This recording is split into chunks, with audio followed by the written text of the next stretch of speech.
It's June 14th, 2015, and we want to know, will Suicide Squad soon be signing on the Hamburglar to refill their ranks? Has Maps Mizuguchi discovered the Earth 2 guidebook to being a superhero? It's all coming up now. It's the DCU Week 2 here at DCR. This day, we rescue a world from mysticism and tyranny, and usher in a future brighter than anything we can imagine.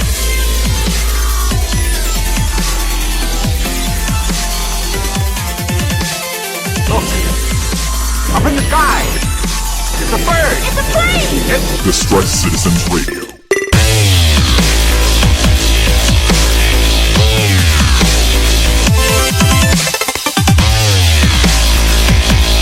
Hey, everybody, and welcome back to another episode of the DCR. I, of course, remain your host, Sean Lamont, comic book reader extraordinaire, and I am joined not just by one, but by two. Count them, two other people here with me this week. Of course, you guys all know him, Mr. Brian Glein. Hello, sir. Hey, Sean. I'm confused here. I have to make another introduction. It seems like it's been forever. I'm back! You are back. It's the bubbly, effervescent Miss Kelly. How are you? Good, I have a new car. Yeah, I know. I saw you pulled up. You were all pumping the bass out there. You had the hydraulics going. It was great. Her aviators, her riding scarf. Yeah, I mean, the usual. So are you ready, though, to talk about comic books, or should we just talk about new cars? How do they smell? Do they smell like something? It smells like a new car. Okay, well, I mean, that's pretty convenient, I guess. And apparently I drive a lot because I've already put 170 miles on it in 2 days. Nicely done. Hope that warranties for a lot. Yeah, no kidding. But we are going to be talking about comic books, most notably all the stuff that came out from DC Comics in their new DCYou line. Y-O-U. Yes, you, Brian. These are all for you. Not Actually, you. I would not be surprised. Actually, yeah, to be perfectly honest. A lot of these were made for you. Okay, so it's no longer the new 52? No, it is not. So whenever we not go been to paying you, attention. when I lob it over to you for this in the future, no more New 52. It's now DCYou. DCU, like... Y-O-U. Okay, because I was like not sheep? E-W-E, Okay. not E-W-E. But I know you were trying to sell the sheep-based superhero last week, but it didn't work. No. Didn't fly. But as we do so, as per usual, we will be covering all of the things that happened in the books that came out this week. So if you do not want your books spoiled, do not listen ahead to this particular episode. We've given you forewarning. You have fair warning now. If you do not want them spoiled, stop here. Or at least go read them and then come back and listen to the show. We are going to skip over questions again. It's a weird episode. We're basically trying to record in between our toddler son's nap. So we're kind of like, go. our son? Yeah, Brian and I. What? It's our toddler son. You did not know this? Okay. It's a Superboy thing. All right. I got dibs on the Luther. Oh, I was going to say, that's fine. there are times where he thinks that I'm Beth, so, you know. The worst. So anyhow, let us jump forward into this week's books.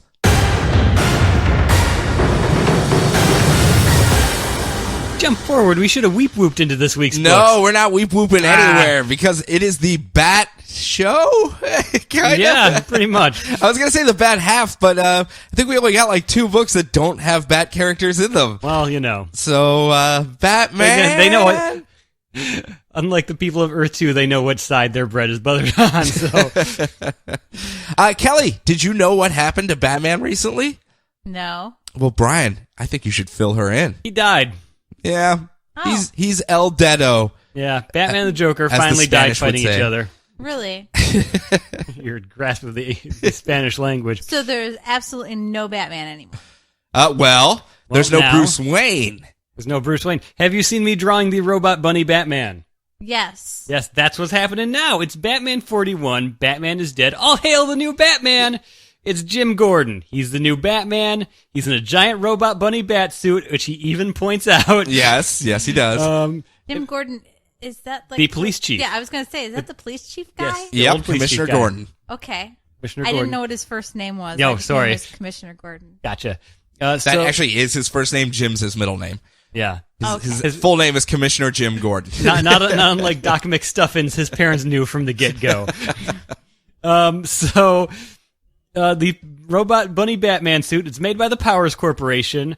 He drops upside down out of a giant bat airship that beams a bat signal down on his enemies. Yeah, it's a bat spotlight now. Instead of the shining it up into the sky, he uses it to strike fear into the hearts of criminals. Yep. That's kind of a nice idea for it. Cool. He stole it from Spider-Man, but it's pretty cool. Okay, fair enough. Yeah, it's a good idea. You might as well use it. Yeah. His backup team is made of Julia Pennyworth, who was specifically chosen because she has no ties whatsoever to the previous Batman. None. And Daryl Gutierrez. Is that a new character? Yes, it is. Okay, gotcha. Okay, so what happened to Alfred? He lost a hand. So did he just retire? We will find out action in one of our later issues. Yes, what he's actually. doing right now. Okay, yeah. Curious. No, understandable. We actually get the full spectrum of a lot of the supporting characters this week and what they're doing now that Bruce Wayne is out of the picture. Okay. So patience, Padawan. Patience. I appreciate that. She recognized. I know. She recognized Julia was his daughter, and we went from there. I remembered that just because it seemed kind of weird that she came about. Yes. So he's fighting a giant energy monster in Gotham's Little Cuba neighborhood, and it's crazy. It's the least Batman-looking thing you can possibly imagine, and I kind of love it. Well, yeah, he didn't fight giant proton monsters in downtown Gotham all the time? No, not usually. It's just some dude who's got a very specific theme. Well, maybe protons are well-tailored this suit. guy's theme. Like, Maybe. I'm a proton guy. Maybe. Yeah. But that doesn't seem to fit in Little Havana. Yeah. Cuba loves protons. Well, now that we've opened up trade with Cuba again, we're going to get so many protons. I know. So many protons. So the whole issue is a big introduction to the new concept. We keep jumping around in the timeline of what's happening. So during the big fight, we see flashbacks to Jerry Powers, the head of the Powers Corporation, trying to recruit Jim to be the new Batman. All the young cops that they're training just don't have the it factor that they need. Yeah, I mean, well, they haven't been introduced, really. Yeah. They don't have, like, the longevity. We kind of want someone that we could sell, maybe market a little better to the crowds. I mean, look at you, Jim Gordon, that mustache right there. We'll work with it. Yeah, we'll work with it. that, yeah. The hip kids love those mustaches now. Yep. So, Bullock tries to talk him out of it, and then when they see a young cop with a baby who's trained to be Batman, they're all like, "Arg! Oh, we don't want him to throw his life away like Batman does. Jim, your life has already been thrown away. Why don't you do it? You're gonna have to stop smoking. You're gonna have to get some LASIK. Those glasses, not cool. I actually really Not like cool. that Benjamin McKenzie doesn't have glasses. As soon as it was decided that he was going to have to do it, when they saw the guy talking to his kid over FaceTime or whatever, and he just plucks a cigarette out of his mouth, like, no more of that. Batman can't smoke. He has to be a good role model for the kids. Yep. During the big fight, Jim uses detective work and baseball knowledge to track down someone controlling the energy monster in the apartment of a local baseball star that he's trying to rob. Bruce Wayne wouldn't have known that. No, he wouldn't have. So it's like hair evidence? Kind of, yes. Like the legally blonde hair evidence. Only Reese Witherspoon could have solved this case. So he gets out of his mech suit in his sleek capeless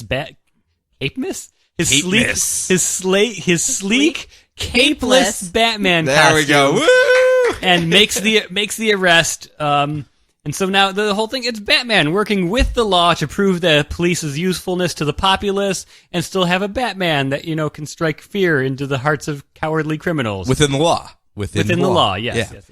And, yeah. So what does his costume look like now with no cape? It's kind of like, it's like a all black with a yellow outline of the bat symbol on the front. Yeah, and it's a really big yellow bat symbol. Yeah, it's really tight. Basically like a black bodysuit with a yellow. Almost like a yellow and black version of the Batman Beyond suit to a certain Yeah, I guess. extent. I can see that. Yeah.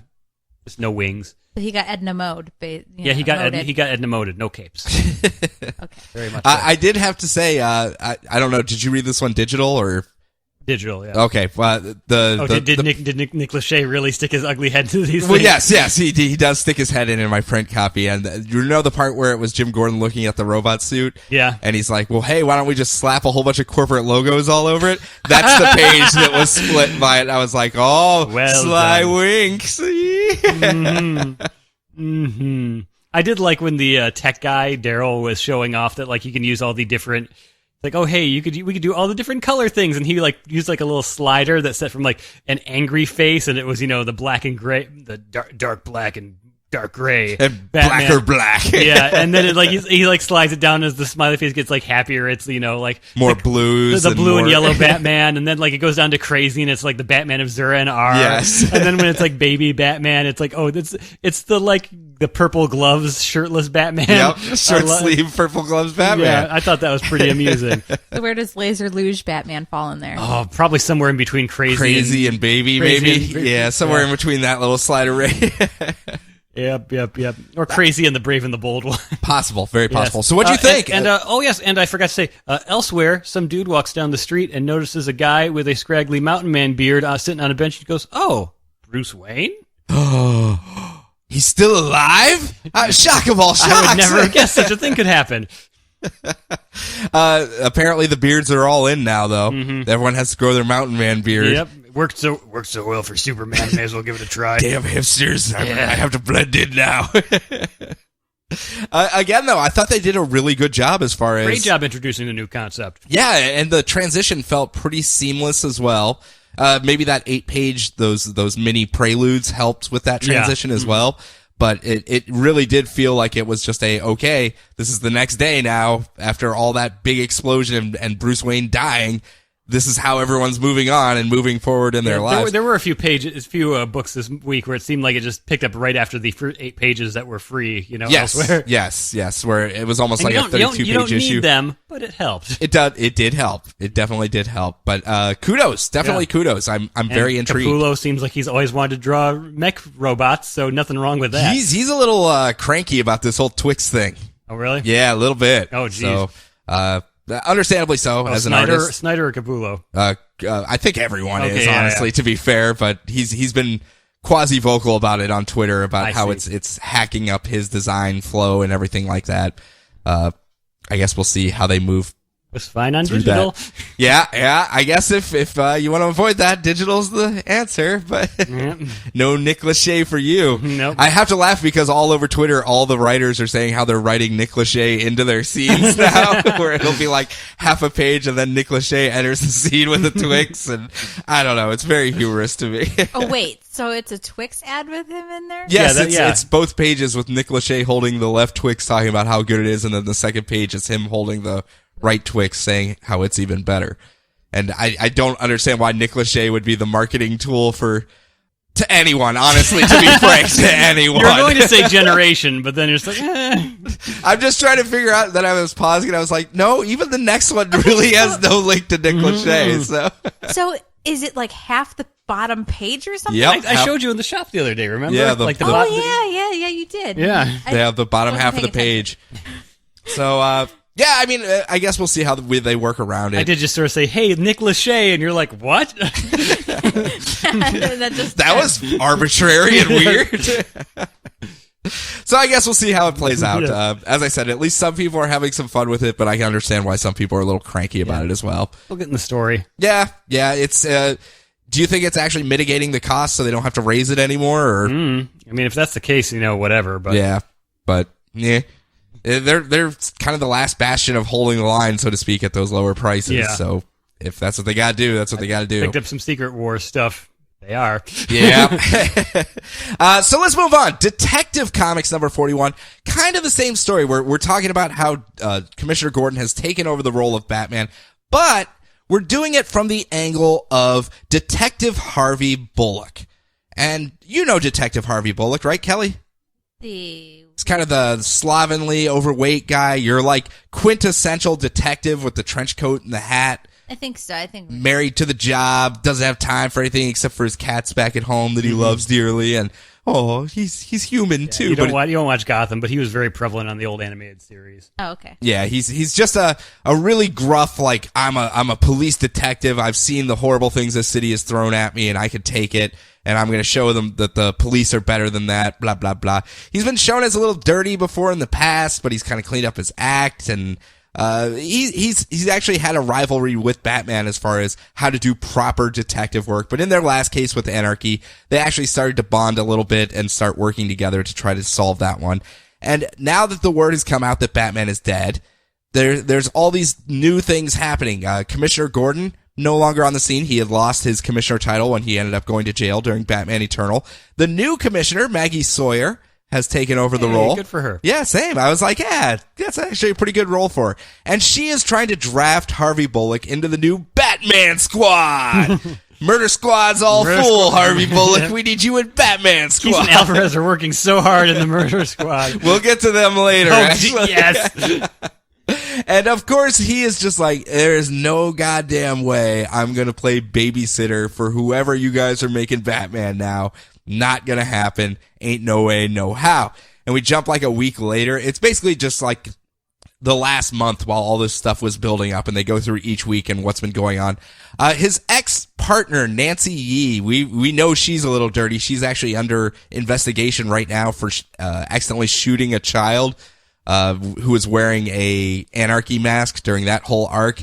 And so she's lost her badge. She's no longer a detective. She's actually stuck doing security detail work for a policeman's ball / circus that's coming into town.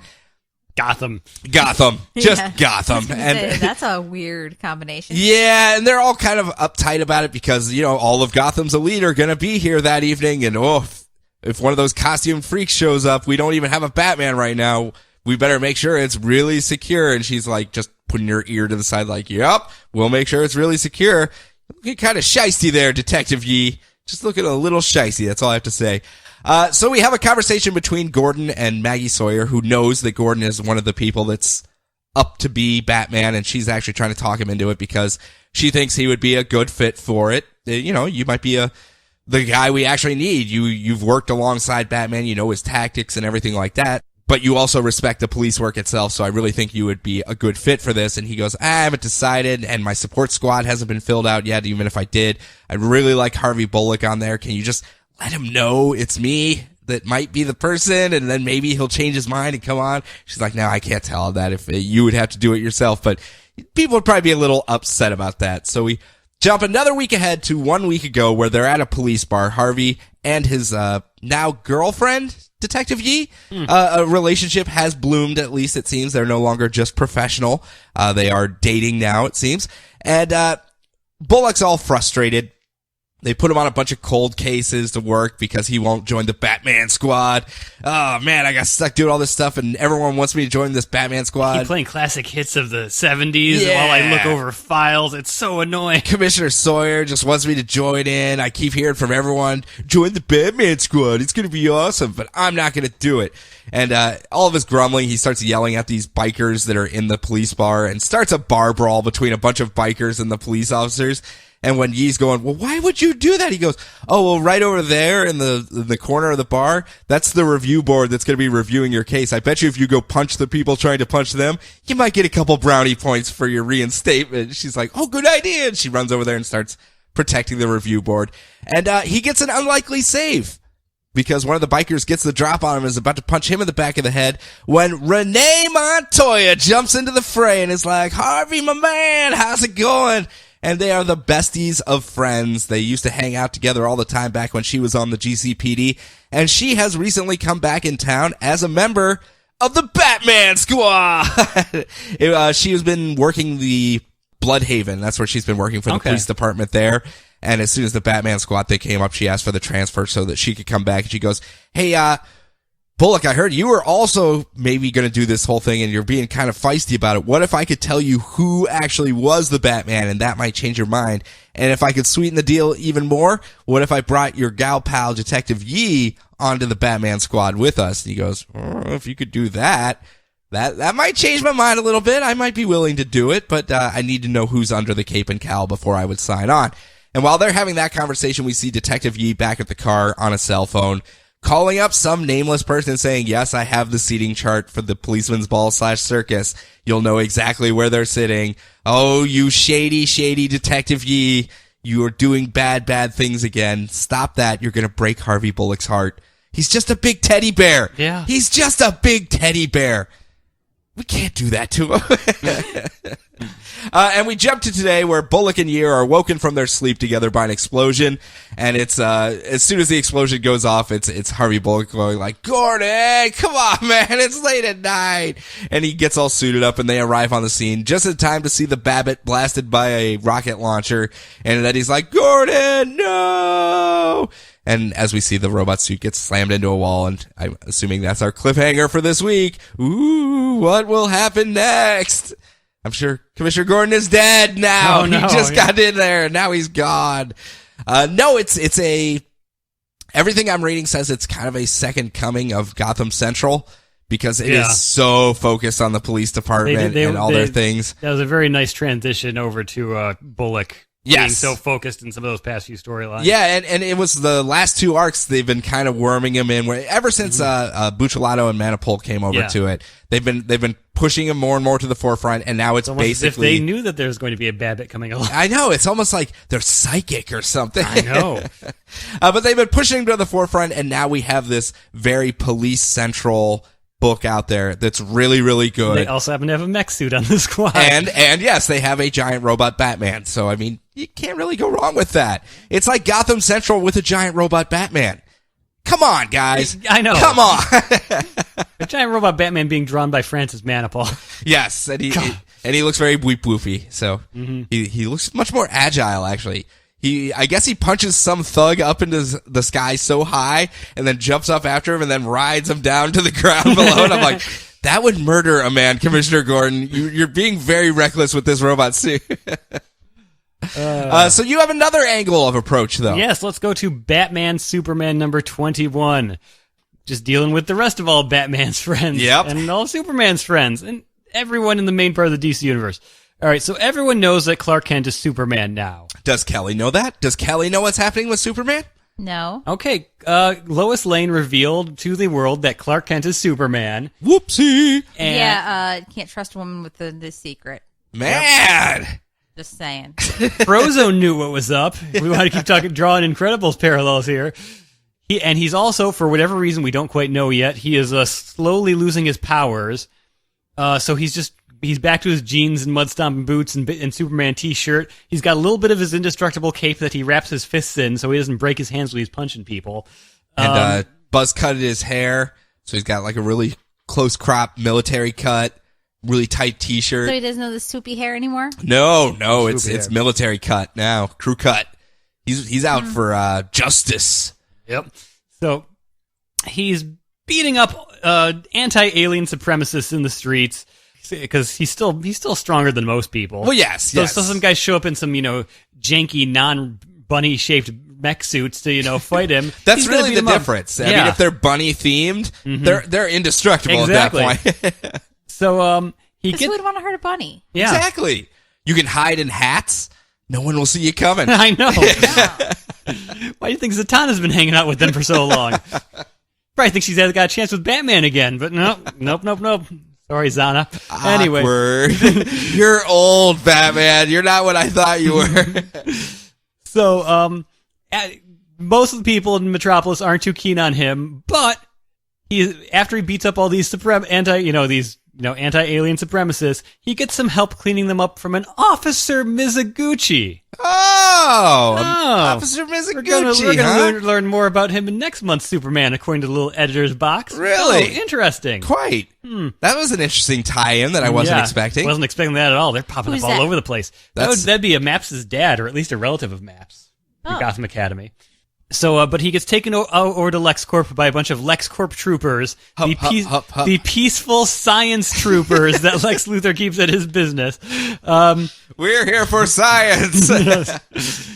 So Lex Luthor still doesn't believe that Clark Kent is the real Superman. Such a great dialogue scene. No, this is too easy. I would have figured it out.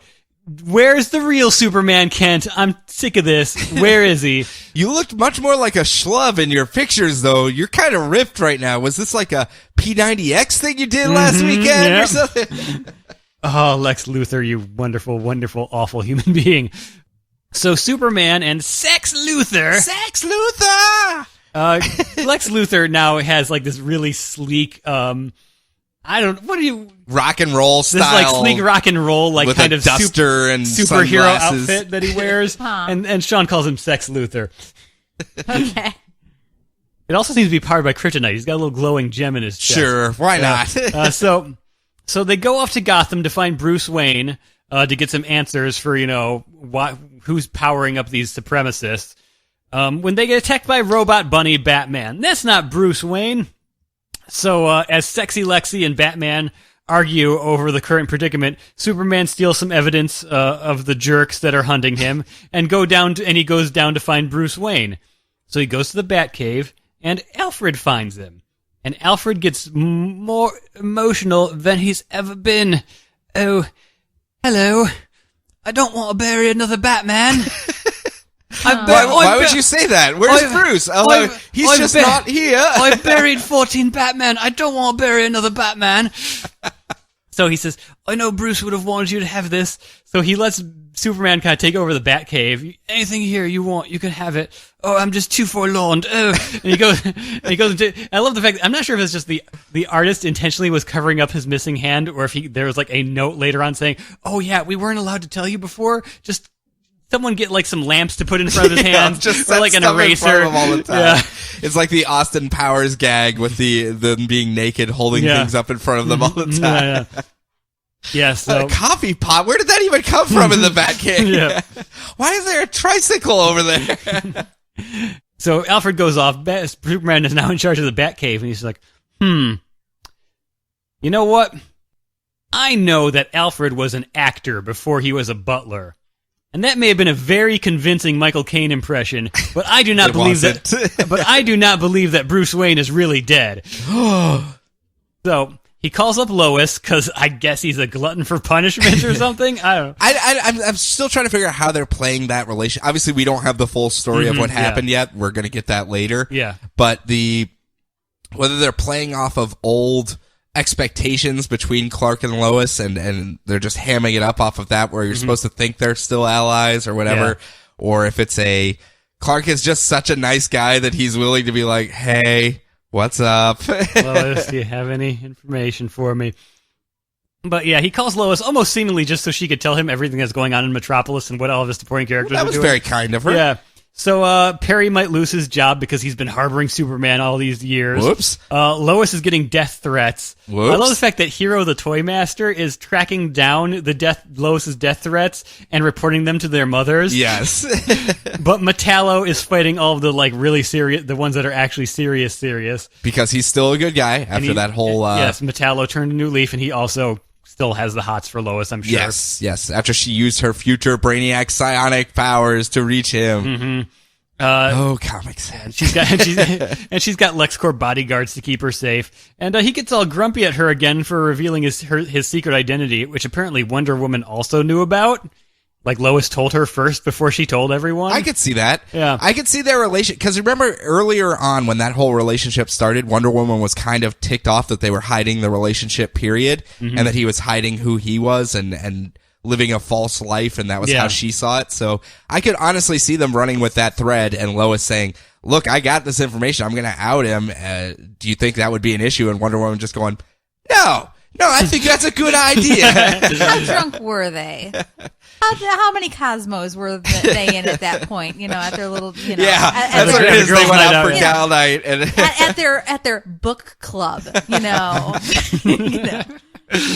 I think Dostoevsky was trying to say, screw Superman. Yep. Dostoevsky. Really? I don't know. Not a Rice or whatever that dude is that writes like The Notebook. Oh, no. I'm trying to think of a more modern book club person. Sorry. So, I've heard there's not really any reading of books at book club. I know. You don't We're talk a about book club. You don't talk about book club. We're Yeah, we book kind club. of are, Hi. technically. Hi, welcome to our book club. Comic book club, slightly different. So he takes up residence at the Batcave, analyzes the racist gizmo tech, repaints a bat cycle in some Superman colors, and just goes and blows up some cars in a Gotham City junkyard.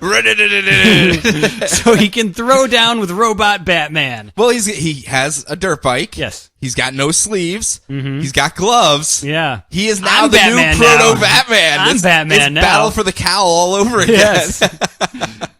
And so, yeah, next month we're going to get some punching and some weep whoops. Weep whoop, weep whoop, weep whoop. You said that more than I have. I love it. No, I actually really enjoyed this issue.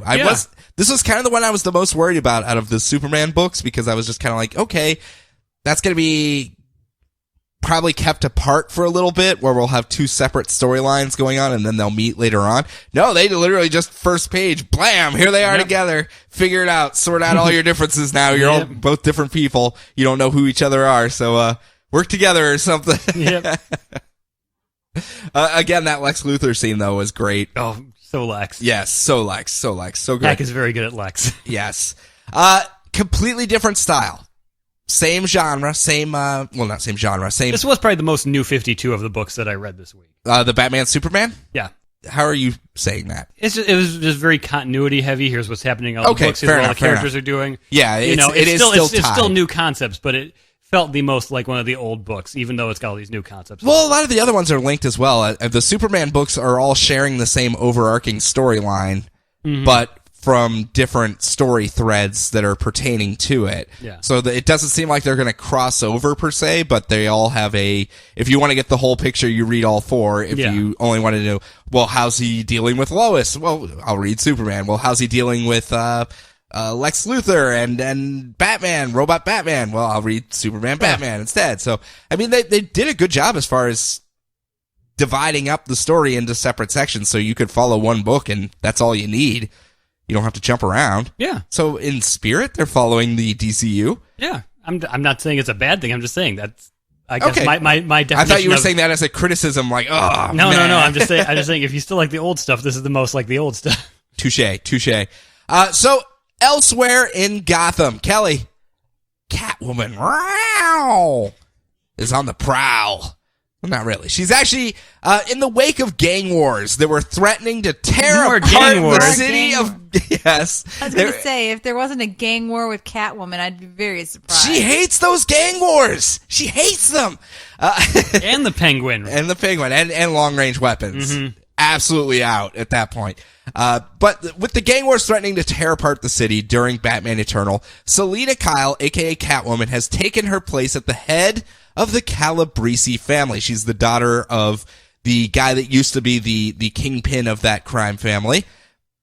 And she figured if she stepped into that role and started trying to guide the gang things, kind of consolidate power so that there would be a counterbalance to Black Mask, maybe there would be fewer innocent people getting killed in the crossfire of these gang wars. It worked out fairly well. She's been able to kind of, keep a lot of the bloodshed off the streets, but it's now come down to this giant turf war between her and her families that have come under her banner and Black Mask and his families that he has brought in under his banner.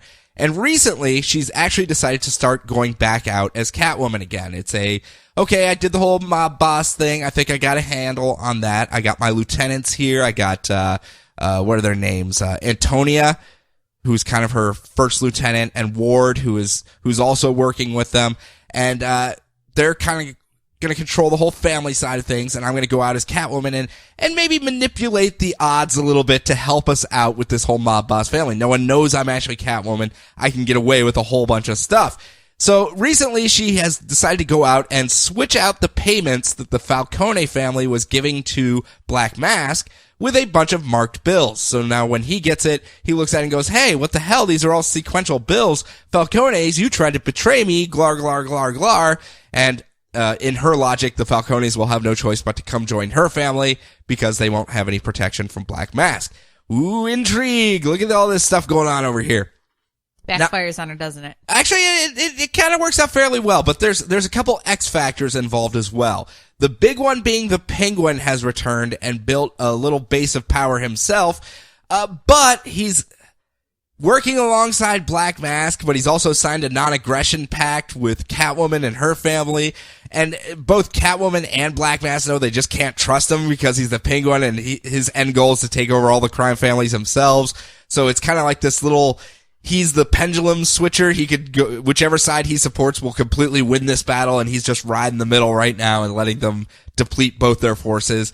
So everyone's trying to keep him a little happy, but keeping him at arm's length as well. And the other X factor is that there is a young lady by the name of Eiko Hasegawa, who is the daughter of one of the families underneath Black Mask.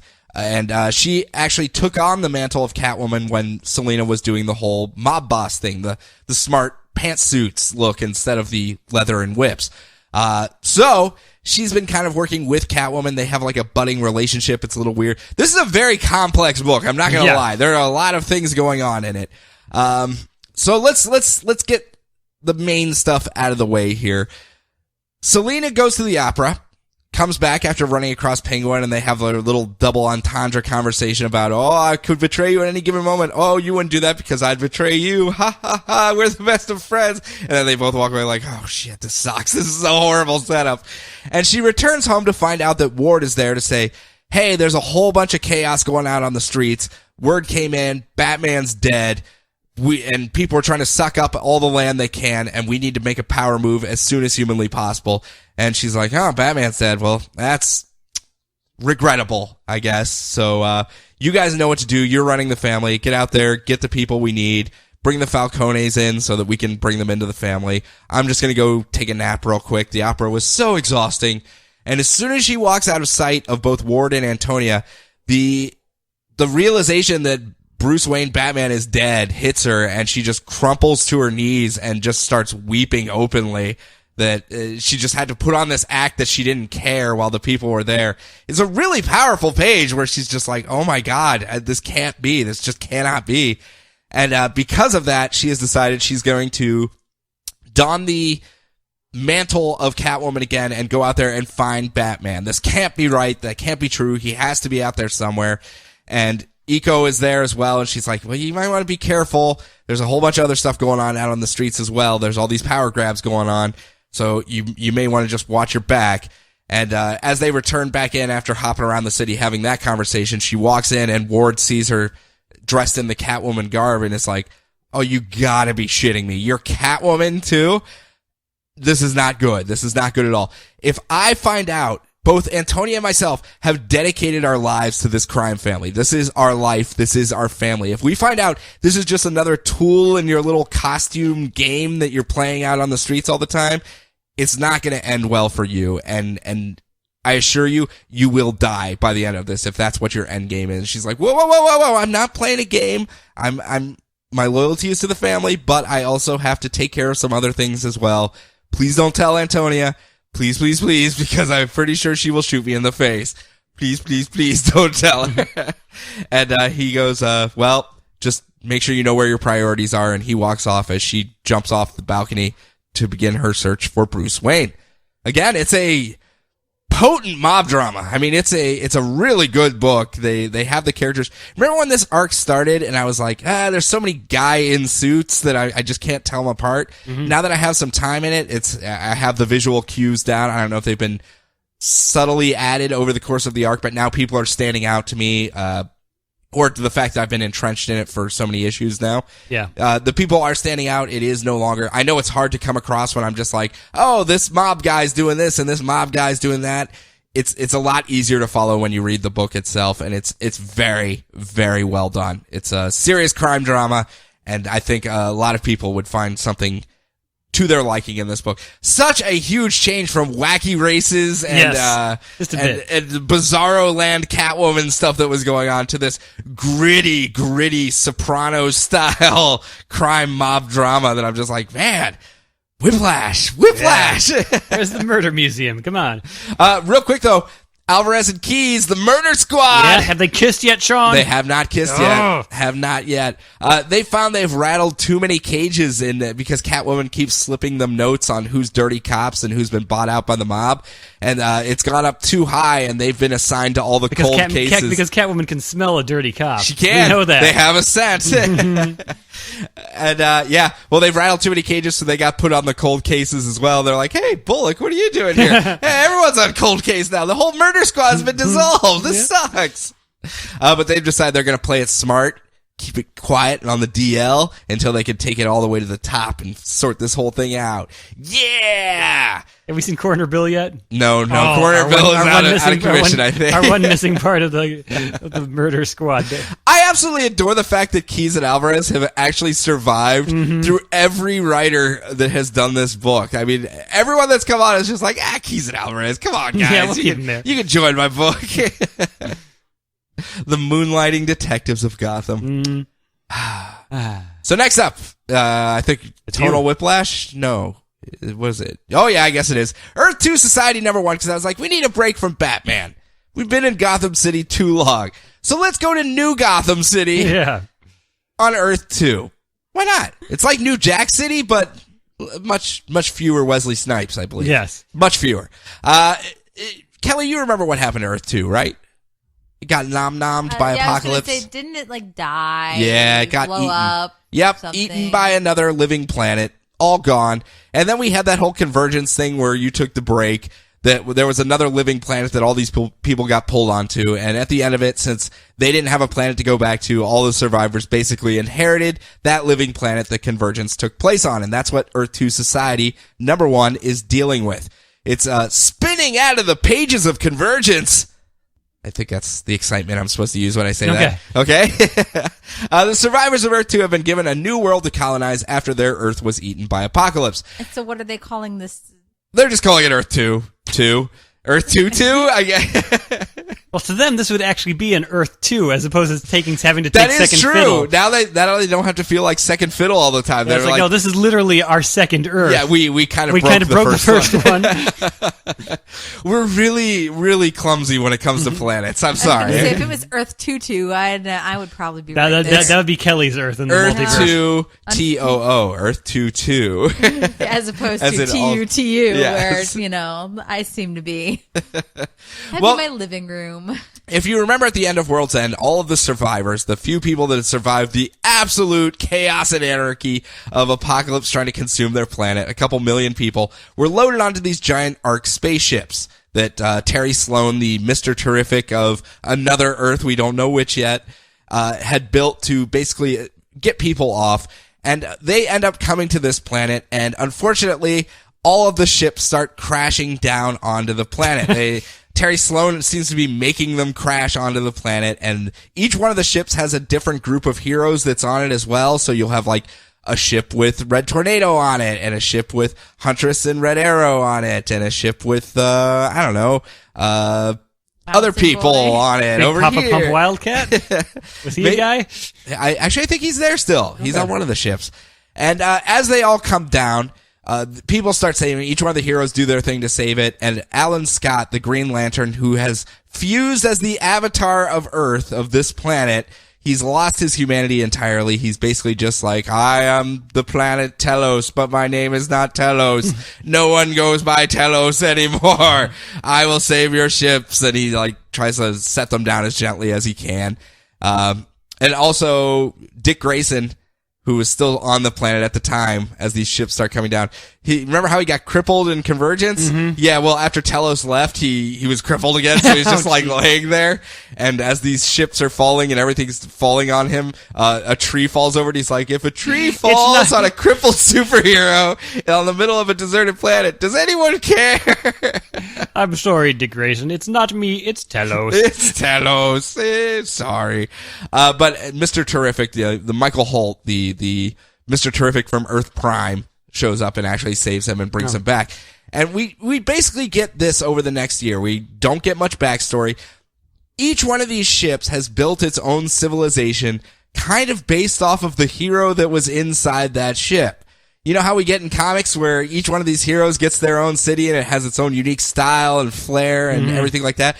Well, it is literally built that way on Earth too. Each one of these ships has formed its own little civilization, society where they crashed on the planet.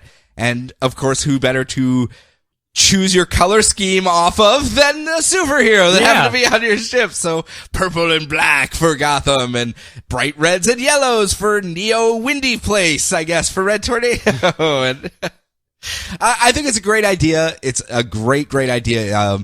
There was a game called Eve online that had a similar thing where a bunch of people jumped through. There's a bunch of stories that have used this where different ships go different places, and as they're setting up, they form their own society, so to speak, and they all choose some arbitrary random thing to focus their society on, and that's what the differences are between the people. That's what makes this whole difference thing. But one ship stayed in orbit. Conveniently enough, Terry Sloan's ship, who's up there on Overwatch 1 and is now the default overgovernment of the entirety of Earth 2. And he's like, hey guys, I guess I'm space president of New Earth 2. Woo! Vote for me. You don't really have to because I'm the only one up here. Yeah! President Terry Sloan. And we jump to a year later, where people are hunting Terry Sloan. He's running through the streets down on the planet itself. And it's some thugs led by a guy named Johnny Sorrow. Does this name mean anything to you? It sounds like a Justice Society villain. Okay. Yeah. Well, it's Johnny Sorrow and his Sorrow gang, and they're wearing masks, and they're all like, oh, yeah, you think you're all high and mighty up there, Mr. Terry Sloan. Well, now you're down here in the dirt with us, and you're going to pay for your crimes. And as they're chasing him, it's also the new Batman. Batarangs all over the place. Dick Grayson of Earth 2 has taken on the mantle. Apparently, Mr. Terrific, Michael Holt, helped him out with his whole being paralyzed thing. Yeah. And has put him in some sort of like traction suit, Batman suit that he can run around and do that with. After the convergence thing, it seems like they're going back to more of the old school Earth 2. Where, like, I had no idea that pre-Crisis there was the Earth 2, the Batman had died there, and Dick Grayson took over as Batman. Mm-hmm. Yeah. And now we're kind of getting back to that, but in the modern day with the world's era. worst Robin Batman suit. Yes.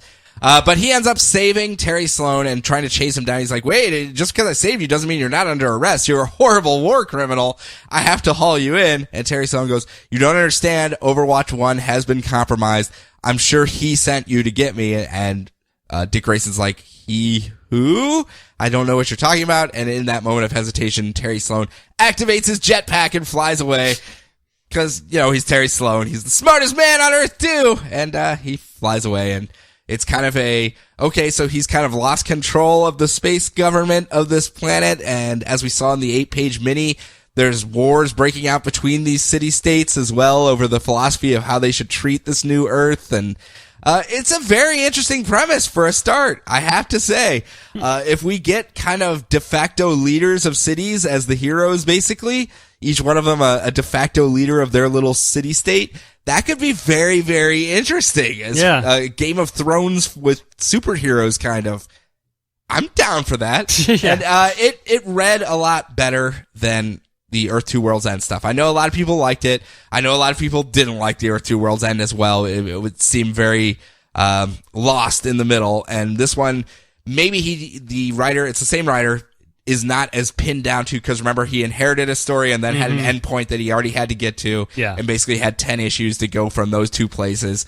So hopefully without those goalposts marking what he has to do at specific points, he'll have a little bit easier time, especially in the new DCYou, where it doesn't have to tie into everything. Yep. They can go where they want. All right. Last of the half. Gotham Academy number 7. Smiling like an idiot. Let's do this thing. All right. So. Emiko. Yes, well. You'll see. All right, so you're shipping people. I am. He's shipping people hard, and this book is throwing a wrench into his work. It is. It's screwing everything over. So, Mr. Scarlet, the bookworm, but he's just a teacher. He's just the librarian / English teacher at Gotham Academy. Is teaching the kids about the Raven in English, but Maps is too busy daydreaming about Eric Jorgensen, how he should join our mystery team? I mean, Our he's got all Scooby these, Squad. oh, he's got like skills, and it would be good if he joined our team. And he sits right in front of so me. I'm just gonna write his name down in my notebook and put some stars around, just because he would be a good addition to the team. That's why I'm writing the stars around him. And then You keep telling yourself that. yeah, and so she's doing it with the cool writing quill that she got from Headmaster Hammer's confiscation room. So Mr. Scarlet starts picking on her for not paying attention. So Eric suddenly goes crazy and tries to defend Maps by attacking the teacher. So new kid in class, Damian Wayne, subdues him and proclaims that learning about boring old books is useless and the children are right to raise up against him. I shall lead this rebellion against Yes. you. And Maps immediately scratches out Eric Jorgensen's name. Sorry, Eric. Thanks for coming. Damian Way. So, after we learn that Olive is taking some time off after being a fire starter, Maps goes and finds Damien practicing martial arts in the school cemetery. Well, of course. I mean, And she just doesn't know what to do with herself. So she writes Maps plus Damien in her book. And because they're the ultimate power team. they would be the ultimate power team. No other reason. No other reason. The we'd be hearts the are actually arrows pointing down. Yeah. And suddenly, through some bizarre, mysterious force, they are stuck holding hands together. In a classic sitcom trope without the handcuffs. Yes, or glue. Yeah, No yeah, glue exactly. on their Someone's like, hands. wait, what are you doing? It's like, wait, why are we holding hands? What are you doing? So, And they can't let go. They Like can't some let- magical force is holding them together. yes, because some bird flies off with the quill. And it's like, oh no. Well, this is Ob's magic. Ob's magic. So we should go see Pommeline because she knows all about magic. She's not just some girl who read a book about Wicca and thinks she's magic. So because this is obviously so Pommeline's like, oh yeah, this is actually magic. I want your magic. Give it to me. And so she knocks them out of the window. Damien grabs onto the ledge because of course he's Damien. He's going to grab onto the ledge. Of course. So he's like, Luckily, Maps isn't going to lose your grip. yeah, exactly. So he's like, Maps, quick, grab the thing off my belt. And Whoa! so, Hey! these are kids. These are kids. And so of course she goes and grabs the thing, and you have a grappling gun? Grappling gun. So they swing across campus, and Maps just like goes full on Disney musical. It's like, I'm swinging across campus with a grappling hook. I never knew I could feel so free. And they go crashing through another window. They Damien uses Brian, you used the wrong song. Soaring, flying. Yeah. What just happened here? High School Musical. That would be the one you should be using. You're right. See? You don't know your High School Musical. I guess. So, Is that an insult or? good enough for Kyrie Irving. Anyway, so, after they beat up Maps' brother, actually, Damien uses Maps to beat up her brother. Yes. Using double team fighting moves that he knows. And she gets mad, so she wipes her nose on his hand. It's like, what was that for? It's like, that was my brother. Why are you doing this? So, okay, let's go just tell Professor McPherson all the kids are going crazy in school because her brother was going crazy too. And Professor McPherson just thinks it's adorable that you two are holding hands. Oh my gosh, it's so cute. Damien knows Emiko is waiting for him. Yeah, Damien's just Damien is rolling his eyes at the entire situation the whole time. He's being so Damien. It's great. So Professor McPherson, they just want her dog to go sniff out the quill. But of course, Professor McPherson has a story from Scotland about the quill. This reminds her an awful lot of about a thing that happened in Scotland one time. It's like, this actually reminds her of a previous issue of Batman written by Grant Morrison and Frank Quietly. Oh, this is one of theirs? Batman Scottish Connections or something like that. Oh, really? Yeah. Nice. Apparently, this was the story arc was all about the bird people and stuff like that. Even better. So she talks about how, there were some crazy birds that were, taking over people's minds that were in Catwoman. You're right. Actually, I believe that was Katana, but yes. Katana, I'm sorry. But it all happened at ancestral Castle Wayne, and so Damien knows about it. And so it's like, we might be dealing with some demon birds here. So they find the bird. Maps and Damien are an adorable team together. They get the quill back from a bird because Damien has a batarang, and Maps is like, oh, are you Batman? Oh my gosh, you're even cooler now. So Mr. Scarlet shows up and gets the quill, puts a glove on over his gloves to handle the quill because of how dangerous it is. The one's his dress glove. Yeah, you can't mess up the costume. Oh, bookworm. So he says, oh, well, this isn't some magic quill. This is, this has a strain of bird flu on it. That's why it was in Headmaster Hammer's office.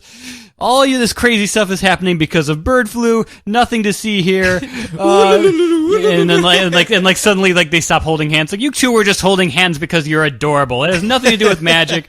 Bookworm away. So in the headmaster's office, Hammer wants to expel Maps for stealing the quill from his office. But Damien takes the blame because this whole institution is a joke. So and Headmaster Hammer just gets giddy. He's like, "Ooh, I get to expel another Wayne. There's nothing I love more. There's nothing I love more than getting to expel Wayne. Release the hounds." Yes. So Damien takes the rap to go leave and ride on werebats around the world. But before he leaves, Maps, you are not terrible. Take this batarang. You may need it one day. And Maps' eyes become gigantic hearts, and it's the best. It's the best. So by Earth 2 rules, she's going to become Batman. Yeah, exactly. She's got her one batarang. That's all you need. That is all you need. Oh, God, I love this book so much. And next month, Olive is coming back when we return to our regular scheduled programming with Carl Kerschel and whatnot. But Yep. This was kind of a draw issue, I think, with Damien on the cover and everything. Where it's like, hey, you guys like Damien? Give us a try, too. Yeah. we tell cute stories with all these characters that are just kind of fun and lighthearted. You should give us a shot. Yeah. And as that, I think they did a good job. Obviously, they weren't pushing the main narrative along too much, other than reaffirming that all is not as it seems at Gotham Academy. Yes, Damien seemed very aware that Mr. Scarlet was Bookworm, and he was not happy about it one bit. No, he's like, why are there villains here? Yeah. That Professor Milo guy was here before, and I had to punch him in the face, too. Oh, this whole faculty is out of order.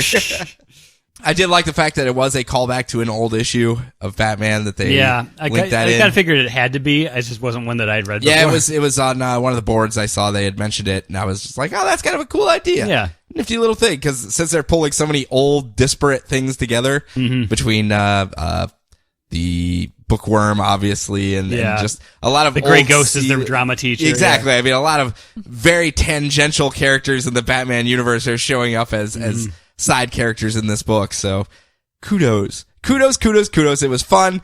You shipped the wrong people. What, don't you mean Twix? Oh, I'm sorry. Twix. But you shipped the wrong people.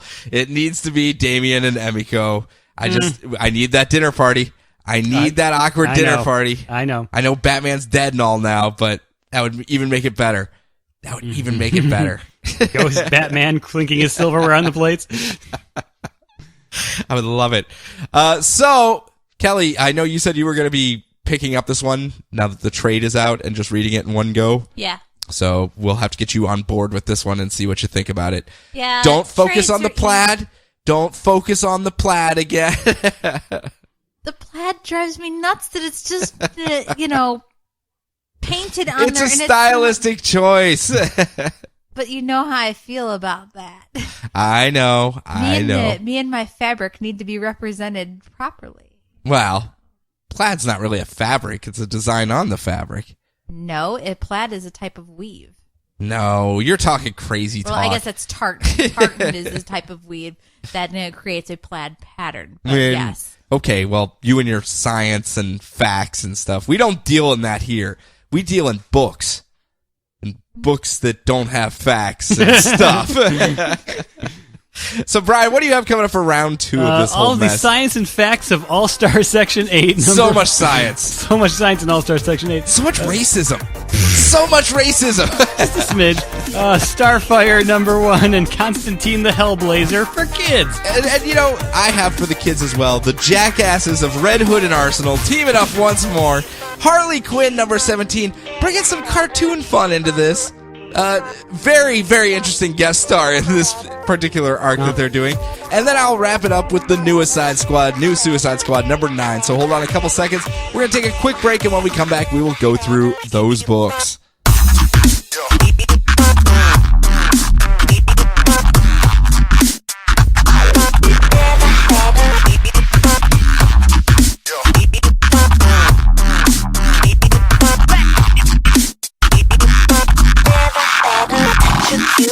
You're back! I am. You are back. You are back.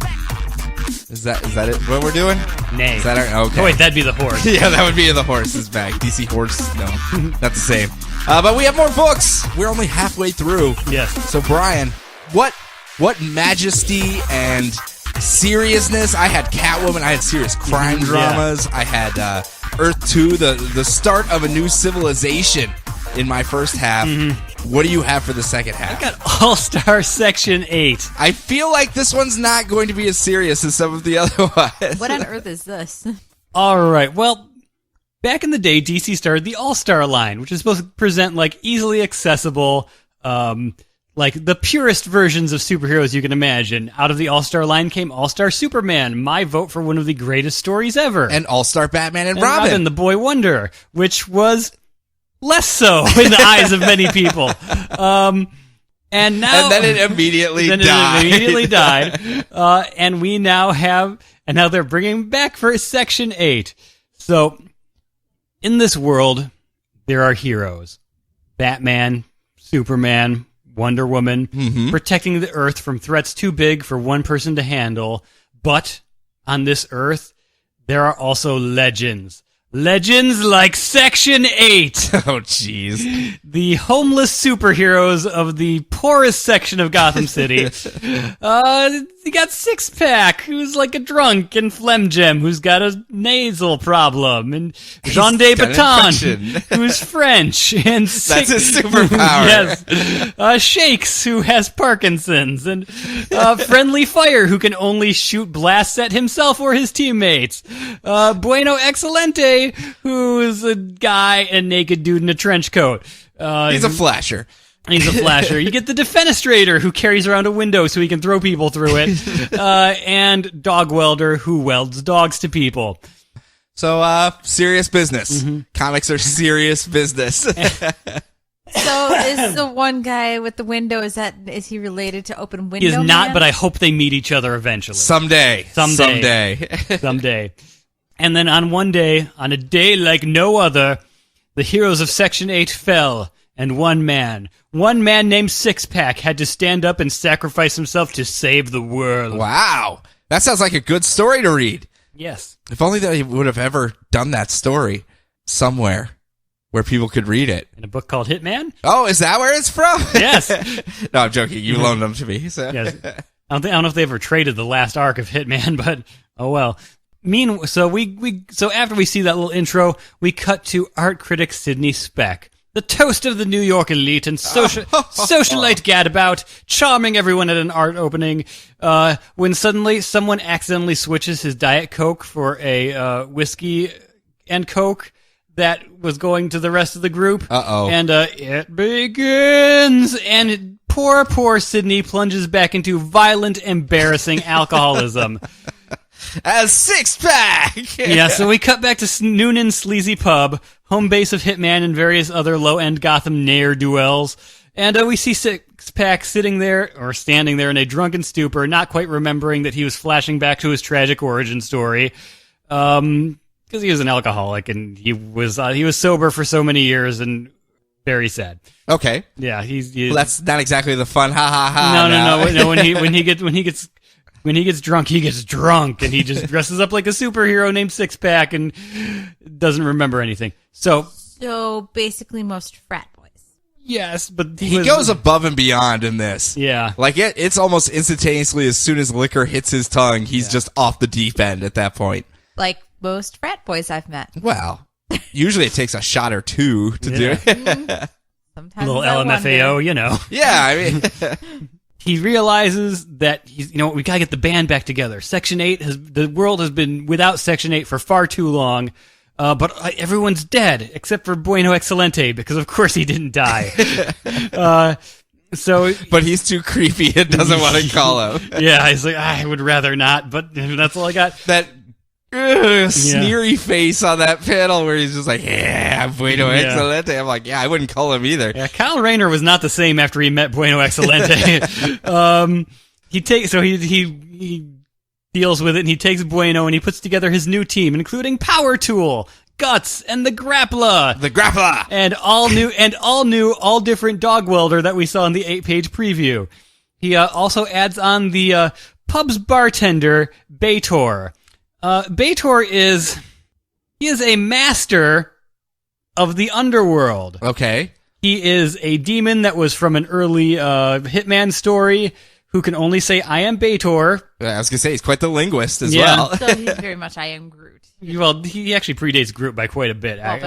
But yes, very much so. And so he's just working as the bartender now, and he has powers that I will let you read the book to figure out what they are. Oh, no. Oh, no, indeed. Again, Vader is a master of the underworld. Oh, no. Oh, no. And, oh, no. Is this why he looks like a sock puppet, too? Maybe. Oh, no. He is the demon lord of criminal insanity, and he can't die, so Hacken, old Hitman supporting character member Hacken, who I was happy to see, he's just like, if you're worried about your team dying again, maybe you should put him on your team because he can't die. So he puts on a luchador mask and a red cloak and calls himself Baitoro. But that's only 7 people. We need 8 or else the name doesn't work. So then outside he sees the Why does he talk to Team 7? They don't have to have the same number. He saw what happened to Team 7. So they eventually got to 7. Well, by murdering people on their team, yes. So outside of the pub, he sees the best new recruit possible, Batman. Oh, well, he's pretty available. Yeah, who is parking his Batmobile to use the ATM across the street. So Six-Pack tries to recruit him, gets ignored completely because Batman gets a parking ticket. So as Batman deals with the meter maid and gets called a racist, Six-Pack gets the cold shoulder. I've always worked alongside you people. What do you mean, you people? No, I meant the police. Yes. And just because Six-Pack's in a drunken stupor, like, he sees Batman as, like, different eras of Batman, and he's like, I bend over backwards trying to... And it's like a literal swipe of, like, Bane-breaking Batman over his neck. Well, all of them were when it's him holding Six-Pack as well after he fell. It's the death of Robin. Yeah. It was hilarious. So yeah, it just sort of ends like abruptly and suddenly with Batman completely ignoring him. It was like, oh, parking tickets. Screw this town. I'm not a racist. Continuing Garth Ennis's streak of starting off Hitman-themed stories with Batman getting embarrassed as much as humanly possible. The first issue of Hitman, Batman punches Hitman in the stomach, and he had bad Thai food on a date earlier in the issue, so he throws up all over Batman's boots. It's kind of a classic scene for some people. Yes. Probably not for Batman. Probably not a classic night for Batman where he's like... This and the issue where Kevin Smith said, I pooped my pants. Don't remember those at all. Don't remember those at all. Never happened. Reboot. Superboy punched something. It didn't really count. So yeah, I guess this is kind of what I was expecting. I'm not sure if this is for anyone but people who read and enjoyed Hitman back in the day. But I know there's a lot of them. I think there's a lot of slapstick in this that people could enjoy as well. If you want a book where people are not taking superheroes seriously at all, this is the one. Yeah, obviously. Yeah. They definitely don't. No. Now that I've had time to process Baitor, I'm like, oh no, indeed. Before I move on, though, is it what you were hoping for? It kind of was, yeah. Okay, I wasn't sure because I know you were really looking forward to this one. It's only 6 issues. I'm sure taken all together as a whole, it'll be a nice companion piece to my love of Hitman of the 90s. So. Touche. So I'm going to keep it in a similar vein, our frat boy vein type thing, because I have Red Hood / Arsenal #1. And they have been palling around together along with Starfire in a little group known as the Outlaws. Not like actual outlaws. They were, doing good deeds all the time, but it was a cool name for the team. it was a pretty cool name. I mean, they had trucker hats on and stuff and tats. Are they and still on their private island with their yacht? No, they've left it. The team actually broke up in the last issue of Red Hood and the Outlaws because Starfire needed to go find herself, so she broke up with Arsenal, and then Red Hood was like, well, I should probably go do bad things. There's like an eternal thing going on over here. I'll meet up with you later or whatever. And he wandered off as well, leaving poor Roy Harper all by himself. And he's just got pictures of his old teammates. He's like, hey guys, I miss you. Now, what people need to realize going into this book, the Outlaws were not the best team ever. And let me be frank, Starfire is a great superhero. She was trying her damnedest. She was out there fighting the good fight.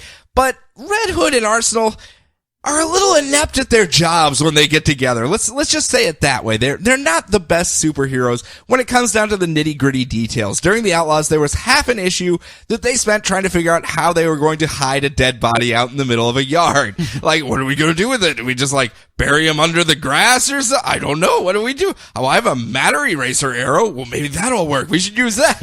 I mean, they're very inept, really.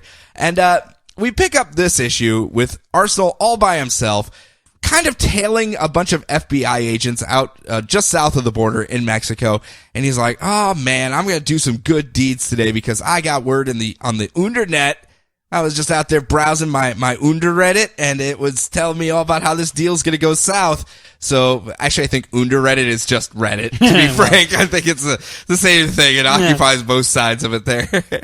But in this case, he's calling up the FBI fixer who's setting up this exchange between a U.S. senator and a bunch of Mexican gangs that had taken one of their operatives captive and were going to torture him. And they're like, well, we kind of want to get him free, so we're going to give them the money to get him free. The senator will get to go home a hero and all this stuff that he got this guy out.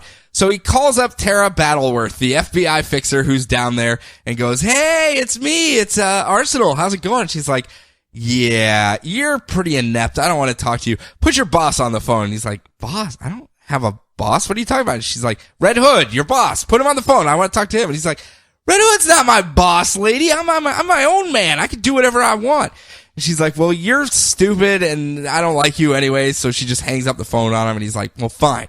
Even if they don't want my help, I'm going to help them out. And the senator pulls up and the gang leader pulls up with his gang and they go, hey, we brought the cash. Did you bring the other operative? And they're like, yeah, we brought him, but we're going to take the senator hostage now. It's going to be worth even more money. Haha, you guys are dumb. And Arsenal just kind of jumps in with his arrows and special little gadgets. He's like, haha, told you so, suckers. I told you this deal was going to go south. Ha, and he's shooting gadgets all over the place.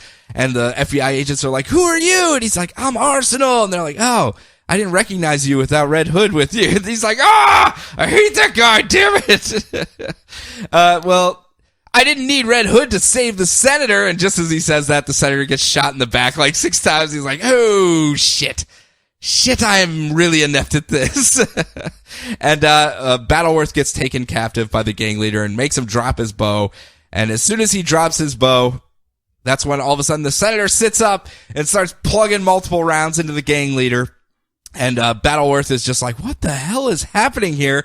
And the senator starts going, ha ha ha, Red Hood saves the day, yeah! And Arsenal's going, no, man, I had just broken free of you. This is gonna be my whole big thing, where I proved I was good by myself. And he's like, too bad, sucker, I'm here because I knew you were gonna fail this thing. And as they're basically quipping back and forth, they're murdering the rest of the gang that's there as well. And they end up saving all the FBI agents. And Tara Battleworth goes, hey, you guys are weird. You're not very good at it, but I mean, you're obviously effective. So here's my card. If you guys ever want to go legit and work for the FBI, just give us a call. I'm more than willing to get you guys in. And as they're walking away, Arsenal's going, so you think we could actually go legit? And Jason's of course like, no, man, that would be a terrible idea. And then we jump to a week later where the pair are leaping from an explosion in Paris, France, as they fire on a mob of French mimes who are swarming the Eiffel Tower and trying to tip it over. And Jason's like, I told you this job was going to suck. And next week, mimes. So I guess we find out how they battle a whole mob of French mimes. It's so weird. You trap them in an invisible box. You do. You just go, ha ha, captured you. And they go, no. Well, actually, they just go Yeah. And that's it. Unless they're really bad mimes, and then they would go no. Again, They need to call in Jean de Botton for this one. I think they do. But it's slapstick. It's fun. They're not taking it seriously at all. It's a pair of characters that I've stood by as inept, and that's what makes them fun. That they're not the best at their job, and they think they're much better than they are. And their firepower is severely lacking in the grand scheme of the DCU. So it's fun to watch them get in over their heads and watch them struggle to get out of it. It's for me. I'm not gonna lie. This book is for me. The internal monologuing is really, really heavy. Like really heavy. It's Lebdell doing the writing on this one. So if that's not your style, it's not your style. That's understandable. But if you were digging what was happening in Outlaws, you get more of that here with a little less of the serious overtone. Basically, the only serious tones are pulled out of it, and they're just like, "Yeah, just go have fun, two idiots. Just go be idiots. Just go be idiots together. Here's your hat. Go." All right, then moving on, Breaking Free. I got Starfire number 1. Yeah, going solo. Connor, solo career. Yep. Connor and Palmiotti with Emanuela Lupacino. So, Lupacino. I know you love saying that. I do. That's why I said it. So, Starfire Has clothes. She has more clothes on, yes. She even has wardrobe changes in this. She does. So Starfire has decided to move to Key West to reboot her standing in the DC universe after Superman kind of turned her down to be his girlfriend or something. Yeah, whatever. Yeah. And the moon was already occupied. Yeah. So she goes to Key West and immediately decides to become friends with Stella, the chief of police in town. Stella! She gives a very abbreviated version of her origin story. You know, she's from Tamaran. Planet got taken over. She got sold into slavery and experimented on. Got superpowers. Freed herself. Wound up on Earth. No mention of the Outlaws whatsoever. She's just like sweeping that Funny, under the we're rug. not going to talk about anything that happened to me in that book. Sweep, if sweep, I'm sweep. going to have any credibility, I have to keep them at arm's distance. So, it's the chief's morning off, so she decides to help the city's new superhero get settled and helps her get some money. Like, she goes and pawns off some space jewels, and the guy's just like, well, these are probably worth quite a bit of money. I can give you some... I'm pretty sure 2 of these are space eggs. You might want to keep an eye on that. But you've got... Here, I love how the jeweler knows that. He's like, oh, clearly those are space eggs. Yeah, I mean, we live in the DC universe. These are things that are going to come up very frequently. Well, the pawn shop is just like, I ain't taking your space eggs. Nope. Hey, you have to be on top of, what the new trendy thing is. I guess. And I knew this book was what I was hoping for when he says, for these particular gems, I can give you 3 big ones. And Starfire immediately has a little cartoon bubble over her head of 3 gigantic, adorable cartoon elephants. Yes. She's like, 3 big ones. And it's like, what would I do with the big ones? And Stella's just like, well, you could like put them in your pocket or like in a purse or something. Then she immediately imagines trying to fit the gigantic elephants in the pockets of her spandex booty shorts. And she's like, I'm going to have to get me one of these purses, aren't I? Again, this is a full reboot of Starfire. This is even online. Everyone was saying this is like she just got off the spaceship from Space Meepos. She got off the spaceship from Space Meepos. Yes. I still can't believe Teen Titans Go they refer to as just off the spaceship. I cannot believe that at all. She gets some food. There's an altercation at the restaurant where like some guys are just like, "Oh, hey, baby, want to take our number? I've got a place you can stay for free." And then they start beating each other up, and she vaporizes them with her star bolts, and the chief of police is just like, "All right, you guys are going to pay for that mess because you started it." Yeah, clearly this had nothing to do with the alien space princess, so we're going to leave now. They find her. They get her a house. They get her some shelter at a trailer park. It's called I love the fact that it's like Royal Acres Trailer Park. Yes. So she's like, oh, is it right? Am I staying at Royal Acres because I'm a princess? Yes. Yes, that's why you're staying there. Yes. My palace is quite small. Yes. But the previous tenant painted this lovely national flower on the side of it. Oh, this the national flower of Jamaica? Yes. Yeah. Gonna have to paint over that. That's not a flower. Not a flower, Starfire.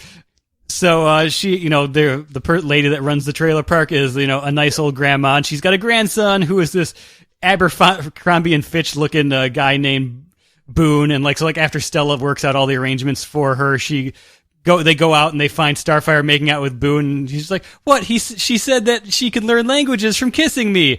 And she's like, "Well, she already speaks English." And Starfire's like, "I was trying to learn more English." More English. Yeah. I really want to be an English major now that I'm thinking about it.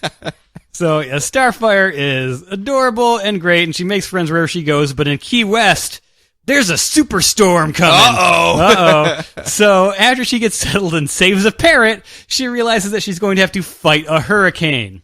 Fight like a hurricane? No, fight a hurricane. That's going to be hard. Yeah. No one's going to help with that. King Shark can't assist with fighting a hurricane. But yes, Starfire is...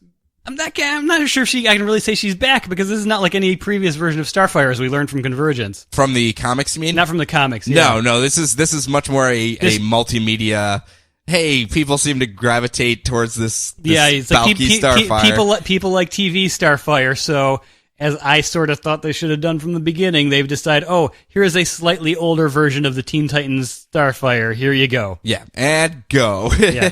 She's still sexy, people who want sexy Starfire, but she's also wacky and fun and doesn't understand sarcasm. So. Well, some of the people, I can understand this entirely, the fans of comic Starfire are kind of like, what the hell? This is not the character I've been reading for 20, 30 years now. What is this space Valky thing that we have going on here? Sorry, the masses have spoken.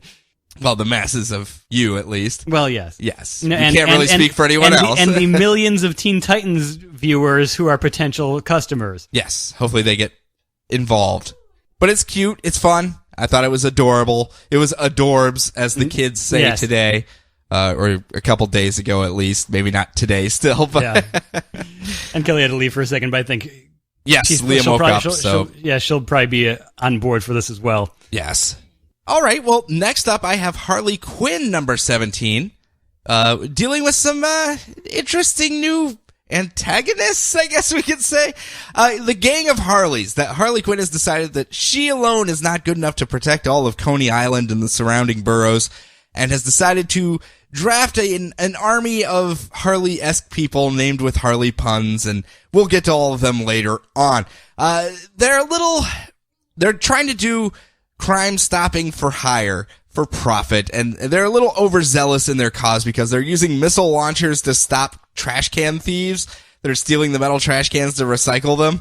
And it's not quite working out very well because the gang of Harley show up and start shooting missiles at them, and they're like, okay, we're done with the trash cans. You guys win on this one. But looking to expand, Harley goes to visit the mayor of the city, and she's looking for some legitimacy where the police are told to leave her alone. The mayor will give a decree saying the gang of Harleys are totally cool. We're all about them here helping out our city. And of course he just says, no, why would I allow this to happen? So Harley blackmails him with all of the dirt that they've gathered on him over the last couple mini issues that happened prior. And as soon as she leaves, he of course is forced to agree. The mayor says, find out everything you can about her and her gang. We're going to have to run them out of town somehow. Her love life also not going very well. She was out on a date with Mason McCabe, the son of the, what would you call her? A burlesque show runner, I guess. The building that she's running has a weird, creepy wax museum in it that Madame McCabe runs, and her son's like super ultra hunky, and she's been trying to date him off and on. But he escaped from jail, so as soon as they go out on the town, the mayor's people see him, and they bring in the police, and he is hauled back off to prison. He goes, don't worry, I'll get off on the charges. Don't do anything that's going to get you in trouble as well. And that's where we kind of leave off with them, where she's like, oh man, this sucks. My boyfriend just got hauled away to jail. That seems to happen a lot to me as Harley Quinn. Happens a lot. Meanwhile, out on the nearby reefs of Coney Island, Captain Horatio Strong, his trawler has been caught in some strange seaweed, so he dives in with his oversized forearms, anchor tattoos, and corncob pipe, not looking like anyone whatsoever, no. A sailor man, all himself, just completely unique, dives in and cuts away all of the strange glowy kelp that has attached onto his boat and hauls some of it back up topside and goes, I wonder what this tastes like. See, I can't do Popeye. I suck at Popeye. I don't need my mouth to be animated at all. I can just have someone kind of mumble over it. So he starts chowing down on the glowy stuff, the glowy kelp, and it goes da da da da da da. He gets super strong and his eyes start glowing, and he starts to lose all grip on reality. He kind of disappears for a bit, and the gang of Harleys are contracted to track him down. His loved ones are like, we can't find Popeye. I mean, Captain Horatio Strong. We don't know where he went. Can you help us find him? So, Harlem Harley and Harvey Quinn in his banana hammock head on down to the sailor bars to try to find where Popeye is at. I'm sorry, Captain Horatio Strong is at. And as soon as Harley gets word of this, she's like, these are like the 2 worst people we could have sent down to the docks to the sailor bars. Hopefully everything goes all right. And it actually, Harvey Quinn gets tossed out pretty quickly, and Harlem Harley's just like, hey, look, we're just trying to find this dude for his wife. Can you help us out? And they're like, oh yeah, he's in the bathroom. Why don't you guys just say that instead of coming in and acting all weird and stuff? And so they go into the bathroom, and Harvey Quinn is just like, it's just too disgusting in there. I refuse to go in there. So Harlem Harley's forced to go in, and Harvey calls back to the Gang of Harley headquarters and says, yeah, it looks like he's in the bathroom. Harlem Harley's going to bring him out now. He probably just went on a bender. And that's when Popeye comes out with an unconscious Harlem Harley in his hands, and Harvey Quinn has to go, oh my God, it's Popeye. We have a feral Popeye down at the docks. We need everybody. Bring all the Harleys. Oh my Jesus, there's too many Popeyes. And it cuts the static. So I assume Popeye gladly would pay him Tuesday for a hamburger today, but just gonna beat it out of him instead. Yeah. Not exactly who I was expecting as an antagonist to the first Gang of Harleys stepping out there. Captain Horatio Strong. Yes. Helping out comics bloggers figure out weird old things to write about since 19 whatever it was. Oh, so he's not he's a pre-existing character. I've read about him on, I think, both Comics Alliance and Comics Should Be Good at one point or another. Huh. Yeah. Wow. So they just like Popeye? I think someone wanted to do a Superman Popeye team-up comic, and they couldn't do that, so they just came up with Captain Horatio Strong. Well, he's pretty Popeye. Yep. He's pretty Popeye. So next up. All right, Constantine the Hellblazer. I would say tonal whiplash, but not that much. A lot of weird stuff over here, too. A lot of weird stuff. Yeah. John Constantine, magic user, is a right bastard. He's a magic user con man who hangs out with the worst parts of society. I think that's basically what you really need to know about Constantine. Yeah, I guess that's They kind of tried to superhero him up a little bit in the new 52. Make him a good guy a little bit more. Maybe didn't work out the way everyone was expecting, especially after ending a comic book that run for like 400-something issues. You know. People got grumpy? A little grumpy. Okay. So, just in case you were worried this was going to be the sanitized John Constantine of old, we enter on John Constantine naked, covered in blood and demon bits, fleecing a lady with Jedi magic to get himself a pair of clothes and probably get her fired. But he doesn't care. He doesn't care.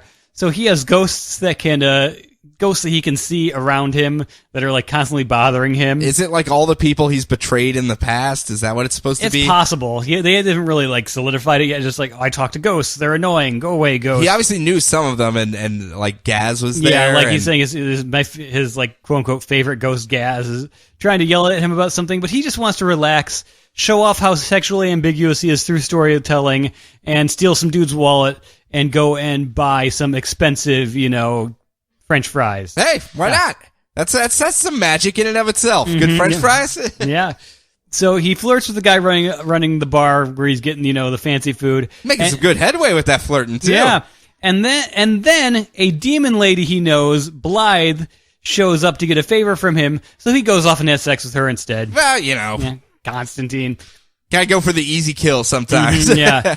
There's so much work I gotta put in. This one's got some nice legs. Okay, let's do this. So she is running the Inferno Bar, a club that has 9 levels in it. And she's like, see what I did there? Just like Dante's Inferno? Yeah, and Constantine's just like, yeah, Dan Brown had the same exact idea. Dan Brown. You're Come not on, exactly Blythe. innovating here. No. I actually, when I was stationed over in Italy, there's a bar there, I think it's outside of Milan, if I remember correctly, that translates to the second circle of hell. That their big deal was they had like the flame jets around the bar, so they would slide shots through and they would catch fire. Oh, okay. Just FYI, Like Flaming Moe's style. Yeah, kind of.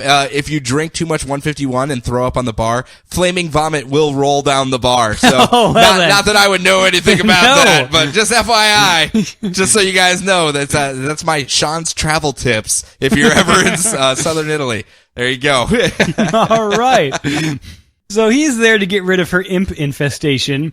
And we find out that if people can get through all 9 levels, they get a free souvenir glass, and also she owns their soul. Well, hey, I mean, that's a fair trade. They signed a waiver at the door. They don't read. Unlike Kelly reading the contract of her new car, she just they just iTunes agreement. Yeah, they just have the iPad with the iTunes agreement pop up and with a little tack on at the end that says, "And we own your soul."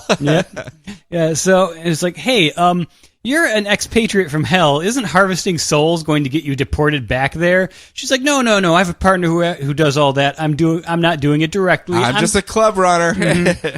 So she gets down to the last level. I did like the traveling through the levels of the bar. Yes. It was very well done. One full page with all 9 levels split, and it's them walking back and forth through it. Yeah. I did like how everyone that worked there, he's like, are these the demons? Is this the demon I'm supposed to slay? No, that's a different demon. Why are you trying to murder everyone that works for me? That one's got really nubby teeth. Are you sure that's not the one I want to make? So she introduces him to her partner, Haluk. She says, kill him for me, please, so I can get all of the money of the club instead of having to share with him. All the monies. All the money. So he fights John, who didn't want any of this, and he goes to exorcise the demon from our plane of existence or whatever. But I can't remember that last line of the spell. Klaatu Verata Necktie. Yeah. Nickel. Yeah. So Blythe gets really frustrated, finishes the spell for him, and just like that, Haluk is gone. Hooray, John Constantine wins. Now look, we can split all that money with each other. This is going to be awesome. She's like, no. And he's just like, no. Remember how you said you weren't supposed to be using magic? You're the one who finished that spell and sent him back down to hell. Then all of a sudden, tentacles rise up out of the ground and start dragging her down. She's like, oh, Constantine, you jerk. I left hell for a reason. I don't want to be back there. Curse your sudden and inevitable betrayal. Yeah. Constantine. He's just like, that's what you get for tricking me when I was just trying to eat overpriced French fries, lady. I just wanted to eat some chips. All right. So then Gaz comes back and tries to tell Constantine that his friend that he was trying to tell him about before is dead. And he goes, well, yeah, he's a ghost. Of course I knew he's that dead. one. Yeah. Thank you, though, Gaz. You're very useful. He's like, no. Someone killed a ghost, and they're going to kill all of your ghosts. This will be a problem for you later as we continue on with the series. That's a good starting arc, I think. Yeah, it's a good starting arc. It's a nice little, here's your Constantine 101 in this one issue. Especially if all the ghosts are people that he's dealt with in the past, it's basically going to be his backstory done through a storytelling arc where they can bring back in all that Hellblazer stuff with some of these characters and be like, this happened. Oh, but that ghost just got killed. Oh, but that ghost just got killed. And as he's going through trying to figure it out, we get all the backfill story as well. Exactly. And we did get a little nice little nod. This is still, this still is kind of New 52 Constantine a little bit because they're kind of. They at least they left a little opening of. They kept hinting at the Zatanna relationship that went horribly sour. Yes. So, if you wanted to, that to be your link back in there, it's like, oh, yes, this is still continuing You on. can read this as a continuation, but it's just darker. Although, this could also be an alternate reality version where, Zatanna was a completely different person on a different world somewhere. Yeah. DCYou, it doesn't matter. Nope, they can do whatever they want. And Riley Rossmo is really good at art. Yes. I believe he actually does it professionally. Yes, I believe so. I believe he's good enough that he actually does that for a living. So yeah. And I love the fact that last time I was commenting on it, I was like, oh, I've never heard of him before. And then I realized that one of his big high profile things that he's done previously is Dakin, Dark Wolverine. I'm like, oh, that's the number one way to make sure Brian has never seen your work. Okay. That explains everything. There is not a book out there that is less appealing to me than Dakin, Dark Wolverine. Fair enough. What about Suicide Squad? Is that up your alley? Have they killed themselves yet? No, they have not. If Suicide Squad's not your thing, what about new Suicide Squad? I don't know. Is Killer Shark back? No, he's not back yet either. Dead to me. We get suicide to me. We get the Suicide Squad. Of course, the team of supervillains that as the government catches them, they plant a bomb in their head and say, you have to go do missions for us or we'll blow up your head. And they We're go, going to have a movie soon. yeah, I mean... Which, according to the internet, we now know everything that's happened in it already. I've been avoiding it, so... I just see, clickbait sidebars and stuff. It's like, oh, here's something else that got seen, behind the scenes on Suicide Here's Squad. the first hour and 20 minutes of Suicide Squad. Yeah, it's like, I'm not trying to read it, but it's just like, oh, we left the here's- end credits off. Yeah. Save for the credits. Nothing happens, but it's the only thing that hasn't been spoiled yet. Yep. Well, these guys have been having a bad time of it. They were recently brought under the care of Amanda Waller, and they brought in Black Manta, the Aquaman villain, to kind of instill some order. He's a tried and true A-list villain. Okay, guys, I'm here. I'm going to get some order here. We're going to actually get these missions done instead of the random chaos of people dying that you've always been doing. And the last two missions have been random chaos of people dying and no control whatsoever.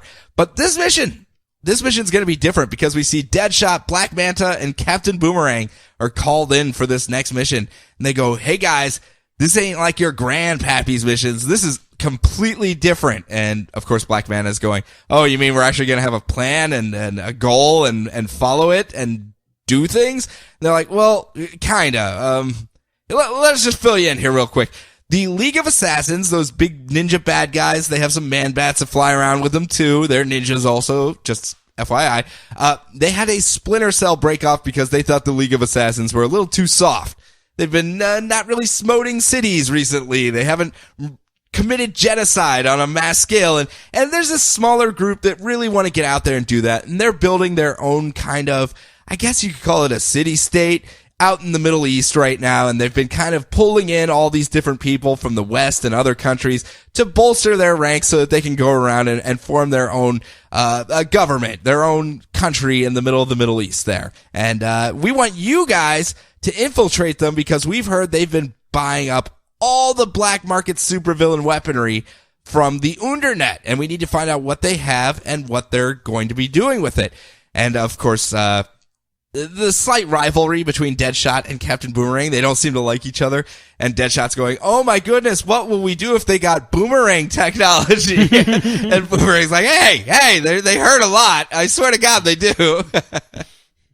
And so they go, so to do that, you guys are going to infiltrate them. You're going to have to go through all of the brainwashing stuff that they're going to do, so we're going to have to teach you what their values are so that you can survive the brainwashing. And FYI, once you guys do infiltrate and find them, we're not going to leave you in there by yourself. You have an outside team as well that you can call in to assist, and that's Harley Quinn, Reverse Flash, and Parasite. They're your backup. And Captain Boomerang's like, Parasite? Who the hell's Parasite? Deadshot goes, oh yeah, he's that big purple guy that looks like Grimace had sex with a nightmare or something. They're like, oh, that guy. Yeah, I know that guy. So Grimace is already a nightmare, Sean. Immediately, now I will never be able to take Parasite seriously again. Every time he shows up, I'm going to be like, Hamburglar. So classic Hamburglar or sexy time Hamburglar? It doesn't matter. They get dumped off in the middle of the Middle East. I just love saying the middle of the Middle East. I keep saying that. And they're picked up by D-lister supervillain Tomorrow Thief. That's actually kind of an awesome name. Yeah, well, he shows up and he's actually joined on just like a whole bunch of the D-lister villains because they actually have a purpose to fight for now. Hey, we got something we're doing. We have a goal in mind. We're not just out there getting punched in the face by Batman. So, hey, you guys are going to have fun here. I'll just drop you off at the headquarters. They'll talk to you and they'll get you all turned around. They get dropped off. Of course, immediately separated and tortured and beaten and brainwashed and told, oh, well, there's all these evil people out there. Maybe if you ask nicely, we'll let you help us kill them all and wipe them off the earth. And eventually, as time goes on, they're begging to join and help them in their cause. And then they go, they're ready, and they toss them all in a room together, and immediately they're all like, well, that was kind of weak. How was your brainwashing? Yeah, it was okay. At least they didn't put bombs in our heads. Am I right? And the three are hauled out for their final test to see how far they're willing to go for the cause. Because using Mr. Freeze technology, they've captured 3 no-name heroes that were scouting on the outskirts of their territory, and they're frozen there on the land, and they're like, so what would you do to these people? And they kind of look at each other and, so what, you want us to murder them? And they're like, yeah, would you be willing to do that? And they kind of look at each other and go, yeah, and they just take baseball bats and just break them up into little frozen pieces. And the poor ninja guy from the League of Assassins is just like, oh, well, I kind of expected a bit more hesitation than that, but good job, guys. Good job. Welcome aboard to the League. I guess follow us back. Jesus, these guys are vicious. So the three of them have joined the League, and they're going to try to find out where all these secret supervillain weapons are and go from there. Again, it's a weird tone. It's a gallows humor book. There's a lot of humor in it. A lot of people do not like that as well. They think it kind of undercuts any of the drama that's being done because of the backstabbing and the inner group stuff that we usually got in Suicide Squad now. Instead, they're all just like jokey idiots with one another. Black Mana's still really pissed off. He's kind of really getting the short end of the stick there because he's super serious all the time, and he's stuck teaming up with Deadshot and Captain Boomerang, who are the Arsenal and Red Hood of the Suicide Squad team up right there. Just two idiots. And that's what they've been doing. So to me, I think it's gallows humor. I think it works. I find fun in it. It felt a lot more structured than what we were getting before Convergence. So those of you that were on the fence about it, give this one a shot, see if it's more up your alley, and take it from there. But that's it. That's all of our books. We made it through another week of DCU. Bah. That's going to be my sounder for it now. Okay. But next week, we got more books. I would assume. Yeah, well, I mean, another week. They do this like every week, Brian. Yeah. Every week. So before we get to next week's books, a reminder to you guys, go out there and buy these books. Yeah. Any of these ones that sounded interesting to you, they all have different tones. They all have different styles. I know we have our own style of doing things that maybe undercut some of it. Some of it may lose some of its stylistic touches. We try to get it across, but it's hard when you're just narrating something instead of actually looking at it and seeing the actual verbiage used. There's a completely different tone in some of these books, but they're good. They are good. I'm not gonna lie. There's a lot of really good stuff. It felt fresh and renewed this week. Yeah. From last week when we looked at the titles, it kind of felt like it was okay, well, let's see what they're gonna do with these books, because there was a lot of recurring titles that are just picking up new storylines. We weren't quite sure if they were going to, stick the landing, but a lot of them did. Yeah, a lot of them did, surprisingly so. And I don't think that is an insult. What's happy about Starfire? Yeah. So you got what you wanted. Mm-hmm. Now it's up to you to keep it alive. Yeah. If that's what you want. If you don't buy it, guess what goes away? Yeah, that exact thing. Yeah. But next week we have another batch. We've got Black Canary rocking the Casbah. Rocking the Casbah.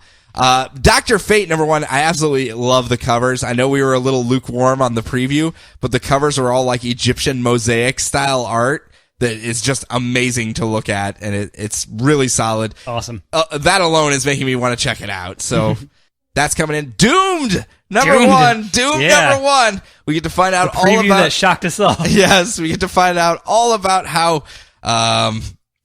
Doom puberty works, I guess. Doom beardy. Green Lantern, The Lost Army. We get to find out what happened to the rest of the Green Lantern Corps. Harley Quinn and Power Girl, number one. Oh, I forgot that was going to happen. Yeah, it's a mini detailing their side adventure in the Harley Quinn title when they went off to visit Zartox. And that whole misadventure. So we get 6 issues to go back and follow that, which, I mean, they came back in wedding dresses. Obviously something happened to happen there. We don't know. Craziness, I'm sure. Craziness. Justice League of America. America is coming in. Brian Hitch doing his one. Okay, yeah. Yep, his take on it. Martian Manhunter, number one. A little bit of duality there. Prez, number one. Yeah. Coming in. Robin, son of Batman. Yeah. With his giant man bat buddy. Secret Six, number 3. Holy cow, that's been taking a while to get to, I guess we could say. Sinestro, number 12. Yeah, my favorite jackass. Superman, Wonder Woman, number 18. There's a divide in the great relationship of Wonder Woman and Superman. Because I don't love you anymore, Wonder Woman.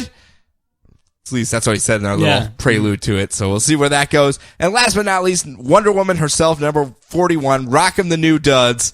all long sleeves and power gauntlets and ready to rock and roll. So I guess we'll get to find out what happened there and why she's wearing those duds. But if you do want to contact us before we get to those books, you can do so very easily. Brian, where can they find us? The internet. Yeah, you guys know how to use it. We're DCR Podcast everywhere. You can email us at feedback@dcrpodcast.com. I do have to say thanks. We got a bunch of new iTunes reviews that were very, very positive and very nice and had lots of kind words and stuff. So thank you. Thank you very much. Yeah. It's algorithms and stuff. We don't know what it does in iTunes, but apparently it's important, so we appreciate it. Brian, do you have anything before we take off? The new Groot series, which seems kind of pointless at this point, but the new Groot series is much more all ages friendly. Okay. So if you've got a child who, maybe saw Guardians of the Galaxy because you thought it was going to be more tonally similar to some of the previous Marvel movies, and, a little bit more kid-friendly and loves Rocket Raccoon and Groot, this is probably the book you want to read. Fair enough. And also, you just had the early warning of, if you're going to give it to a kid, just make sure they know that, as Telos predicted, when Rocket Raccoon says flark, it's a stand-in for a bad word and they shouldn't repeat it. Yeah. Uh-oh. Yeah. On a similar vein, I know you had mentioned it prior, but new news. I did read your Kaiju Max issues that you loaned me, and because of the release of the new season of Orange is the New Black, the first issue of Kaiju Max has been made freely available online. I find that hilarious and perfect. It is. It really is. It is the Oz of Japanese monsters and giant robots, a prison drama, but with that as your setting, and the guards are all Ultraman and Power Rangers. So Yeah. it's really good. It's very unique. So check it out. So from all of us here at DCR, enjoy your books, enjoy your week, enjoy your lives, and we're going to talk to you next week.